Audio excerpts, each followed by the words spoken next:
போன எபிசோடில் பாலா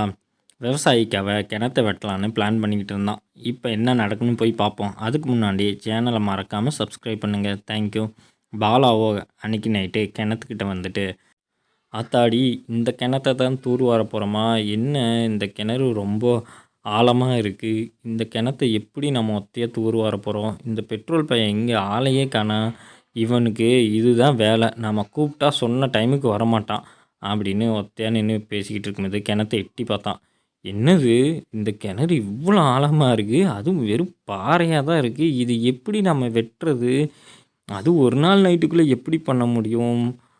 எப்படியாவது இந்த பேயை வச்சு இந்த கிணத்த வெட்டிட வேண்டியதான், இல்லைன்னா நாம் செஞ்சது ஃபுல்லாக தப்பாயிரும், எங்கே இந்த பேய் பையன் ஆளையே காணா அப்படின்னு பேசிகிட்டு இருக்கும்போது பேயோ முன்னாடி வந்து நின்று, முதலாளி என்ன முதலாளி என்னை விட்டுட்டு என்னமோ பேசிக்கிட்டு இருக்கிறீங்க, இந்த கிணத்தை தான் நீங்கள் வெட்டணுமா, இங்கே பாருங்க ஒன்று மட்டும் நல்லா தெரிஞ்சுக்குங்க, இந்த கிணத்தை வெட்டுறது மற்றவங்களுக்கு ஹெல்ப் பண்ணுறது இதெல்லாம் எனக்கு பிடிக்கவே பிடிக்காது, சும்மா இந்த கிணத்தை வெட்டுற அதை வெட்டுறேன்ட்டு என்னை டார்ச்சர் பண்ணணுங்க, தயவுசெய்து இங்கேருந்து கிளம்பி போங்க அப்படின்னு சொல்ல, அதுக்கு பாலாவோ, டேய் நீ தானே இந்த ஆட்டெல்லாம் சாப்பிட்ட, தெரிஞ்சோ தெரியாமலோ நான் உனக்கு ஹெல்ப் பண்ணிட்டேன், தயவு செஞ்சு இந்த கிணத்தை வெட்டி கொடுப்பேன்டா, பாவன அந்த விவசாயி, அவரோட வாழ்வாதாரமே அந்த ஆடு தான், அதையும் நாம் சாப்பிட்டோம், இனிமேல்னாவது கொஞ்சம் ஹெல்ப் பண்ணுறா ப்ளீஸ்ரா, இல்லைன்னா நான் என் கூட பேசாதடா, டேய் நீ உனக்கு அறிவே இல்லைடா, நீ எந்த ஹெல்ப்புமே எனக்கு பண்ண வேண்டாம், என் முகத்திலே முழிக்காதடா அப்படின்னு சொல்லிட்டு அங்கேருந்து பாலா கோவத்தோடு கிளம்பி, இனிமேல் இந்த பேய் என்கிட்ட பேசவே கூடாது, இது என் முன்னாடியே வரக்கூடாது, இதுக்கு எனக்கு தொடர்பு இல்லை அப்படின்னு கிளம்புனான். பேயோ அங்கே நின்றுக்கிட்டு, என்னது முதலாளி இவ்வளோ டென்ஷன் ஆகுறாரு, என்னதான் இவருக்கு பிரச்சனை, எதுக்கு இந்த வேலையெல்லாம் பண்ணணும், ஏதோ ஆட்டை தின்னமா போனோமா அப்படின்னு இருக்கிறத விட்டுவிட்டு சும்மா கிணத்தை வெட்டி தொண்டு வேலை பண்ணு, அதை பண்ணு இதை பண்ணு நம்மளை டார்ச்சர் பண்ணுறது, சரி ஓகே அவருக்காக வெட்டித்தான் தொலைவோம் அப்படின்னு சொல்லிச்சு. அடுத்த நாள் காலையில் பாலாவோட ஆயாவா, தம்பி டேய் உனக்கு ஒரு மேட்ரு தெரியுமா, அந்த விவசாயி கிணத்துல தண்ணி பொத்துக்கிட்டு வருதாண்டா, இது மாதிரி யாரு கிணத்துலையுமே இல்லை, என்ன ஒரு அதிசயம் அப்படின்னு பேசுனாங்க. அதுக்கு பாலாவோ, என்ன பாட்டி சொல்கிறீங்க, அந்த ஆடெல்லாம் செத்து போச்சு இல்லை, அந்த விவசாயி கிணத்துலேயே இவ்வளோ தண்ணி வருது, நீங்கள் சொல்கிறது என்னால் நம்பவே முடியல பாட்டி,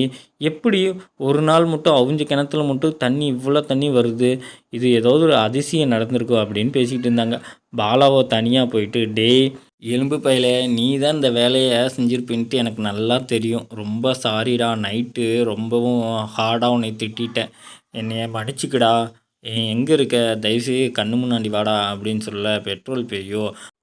நீங்கள் நைட்டு ரொம்பவும் என்னை திட்டிட்டீங்க, ஆனால் பரவாயில்ல, உங்கள் மேலே நான் ரொம்ப பாசம் வச்சுருக்கேன், இருந்தாலும் அதுக்காக நான் என்ன வேணுமாலும் உங்களுக்காக பண்ணுவேன், ரத்த காட்டேரி உருவத்தில் மாறினால தான் அந்த கிணத்தை வெட்ட முடிஞ்சுது, அதுக்கு தான் உங்களை அங்கேருந்து போக சொன்னேன் அப்படின்னு சொல்ல, அடப்பாவி இதை முன்னே சொல்லியிருந்தீங்கன்னா நான் அங்கேயே இருந்திருப்பேன், உனக்கு ஏதாவது சப்போர்ட்டிவாக பண்ணியிருப்பேன், நீ மட்டும் இப்போ தனியாக கஷ்டப்பட்டுட்டு வந்துட்டு என்கிட்ட இப்போ நின்று பேசிக்கிட்டு இருக்க, அங்கே இருந்தேன்னா நானும் ஹெல்ப் பண்ணியிருப்பேன்ல அப்படின்னு சொல்ல, அதுக்கு பேயோ, முதலாளி ஒரு கிணத்தை வெட்டுறதுங்கிறது அவ்வளோ ஈஸியான காரியம் கிடையாது, அதுக்கு நிறைய சக்தியை பயன்படுத்த வேண்டியதாக இருக்குது, அங்கே இருந்தீங்கன்னா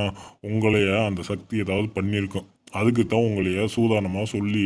சண்டை போட்டு வெளியே அனுப்பிட்டேன், நீங்கள் இப்போனாவது புரிஞ்சுக்கிட்டீங்களே அப்படின்னு சொல்ல, பாலாவும் சரிடா ஓகேடா ரொம்ப நன்றிடா, எப்படியோ அந்த விவசாயிக்கு ஒரு வாழ்வாதாரத்தை நாம் ஏற்படுத்தி கொடுத்தாச்சு, இனிமேல் நம்ம ஆட்டு தின்ன கவலையை விட்டுட்டு